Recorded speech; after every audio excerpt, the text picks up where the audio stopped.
పాకిస్తాన్ పాలకుల మైండ్ ఇప్పుడు పూర్తిగా బ్లాక్ అయిపోయింది. భారత్ ఎక్కడ సింధు నది నీళ్లను ఆపేస్తోందోనన్న భయంతో ఆ దేశ టాప్ లీడర్షిప్ ప్రతిరోజు ఇండియాపై విషం గక్కుతోంది. ఇక మా నీళ్లను ఆపితే మేము ఊరుకోం, అది చేస్తాం ఇది చేస్తామంటూ ఏదో కామిక్ బుక్ విలన్ లాగా డైలాగులు కొడుతోంది. ఒక మెచ్యూర్ దేశంలా కాకుండా ఒక తీవ్రవాద సంస్థలాగా పాకిస్తాన్ అధికారిక ప్రకటనలు ఇస్తోంది. కానీ ఇండియా మాత్రం పాక్ బెదిరింపులను కాలి గోటితో సమానంగా చూస్తోంది. పాకిస్తాన్ సరిహద్దుల్లో ఉగ్రవాదాన్ని పెంచి పోషించడం ఆపనంత వరకు సింధు నది జలాల ఒప్పందాన్ని తాత్కాలికంగా పక్కన పెట్టేస్తామంటూ భారత్ తేల్చి చెప్పింది. ఈ దెబ్బతో పాకిస్తాన్ పాలకుల గుండెల్లో రైళ్లు పరిగెడుతున్నాయి. అయితే పాకిస్తాన్ ఎందుకింతలా అసభ్యకరమైన పదజాలంతో భారత్ పై విరుచుకుపడుతోంది అంటే దీని వెనుక ఇక Pak army de facto ruler general Asim Munir ఆడుతున్నటువంటి ఒక డర్టీ పొలిటికల్ గేమ్. గతంలో 2019లో ఇమ్రాన్ ఖాన్ ఈ అసీం మునీర్ ను ఐఎస్ఐ చీఫ్ పదవి నుండి తొలగించారు. ఇప్పుడు కాలం మారింది. అసీం మునీర్ ఆర్మీ చీఫ్ అయ్యాడు. కక్ష సాధింపుగా ఇమ్రాన్ ఖాన్ ను జైల్లో పెట్టించాడు. కానీ ఇమ్రాన్ ఖాన్ కు పాక్ జనాల్లో ఉన్నటువంటి విపరీతమైన క్రేజ్ చూసి అసీఫ్ మునీర్ ఇక లోపల వణికిపోతున్నాడు.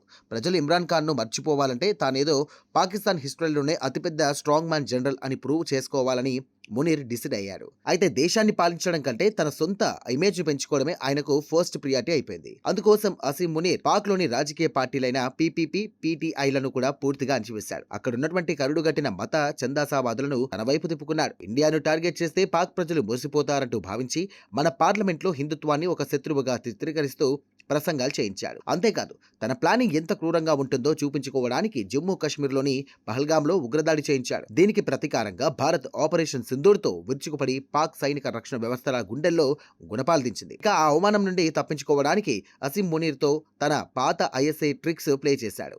కొందరు వెస్టర్న్ మీడియా జర్నలిస్టులను మేనేజ్ చేసి తాము భారత ఫైటర్ జెట్లను కూల్చేశామంటూ ఒక ఫేక్ స్టోరీని క్రియేట్ చేశాడు. ఇక సోషల్ మీడియాలో ఏఐతో సృష్టించినటువంటి తప్పుడు గ్రాఫిక్స్ వీడియోలను ట్రెండ్ చేయించి తానేదో పెద్ద యుద్ధం గెలిచినట్టుగా ట్యాంక్ ఎక్కి ఫోజులిచ్చాడు. ఆ ఫేక్ విక్టరీ చూసి పాకిస్తాన్ ప్రజలు పిచ్చెక్కిపోయి మునీర్ ను హీరోగా చేసేశారు. అదే సమయంలో వాషింగ్టన్, న్యూఢిల్లీ మధ్య ట్రేడ్ విషయాల్లో వచ్చినటువంటి చిన్న గ్యాప్ ను మునీర్ క్యాష్ చేసుకోవాలని చూశాడు. అమెరికా అధ్యక్షుడు డొనాల్డ్ ట్రంప్ కు అత్యంత ఇష్టమైన ఫీల్డ్ మార్షల్ లాగా యాక్ట్ చేశాడు. గల్ఫ్ సంక్షోభం రాగానే వైస్ ప్రెసిడెంట్ జేడీ వ్యాన్స్ అలాగే ఇరాన్ అధ్యక్షుడు మసౌద్ పెజియష్కియాన్ మధ్య ఒక కన్సిగ్లియరీ లాగా మధ్యవర్తి లాగా డ్రామాలాడాడు. ఇరాన్ అమెరికా మధ్య డీల్ కుదిరితే గనక ఆ మధ్యవర్తిత్వానికి ప్రతిఫలంగా అమెరికా నుండి భారీగా లోన్లు వస్తాయంటూ మునీర్ ఆశపడ్డాడు. అంతేకాదు అమెరికాతో ఒత్తిడి చేయించి సింధు నది జలాల ఒప్పందం విషయంలో భారత్ మెడలు వంచి పాత పద్ధతిలోనే నీళ్లు వచ్చేలా ప్లాన్ చేశాడు. కానీ సీన్ రివర్స్ అయిపోయింది. భారత్ ఎలాంటి ఎకనామిక్ క్రైసిస్ కు లొంగకుండా స్ట్రాంగ్ గా నిలబడింది.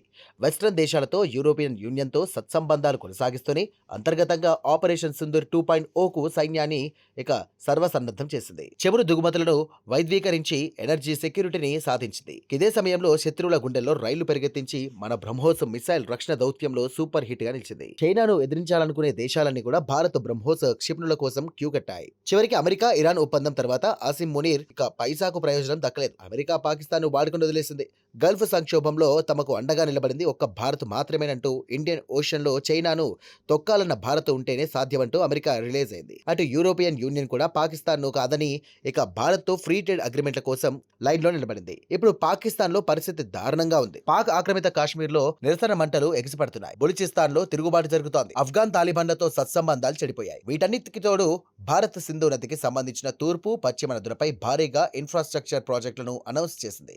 చీనాబ్ నది నీటిని కంట్రోల్ చేస్తూ పాక్ కు వెళ్లే ఫోన్ను తగ్గించేస్తోంది. దీంతో పాక్ అగ్రికల్చర్ భవిష్యత్తు శూన్యంగా మారింది.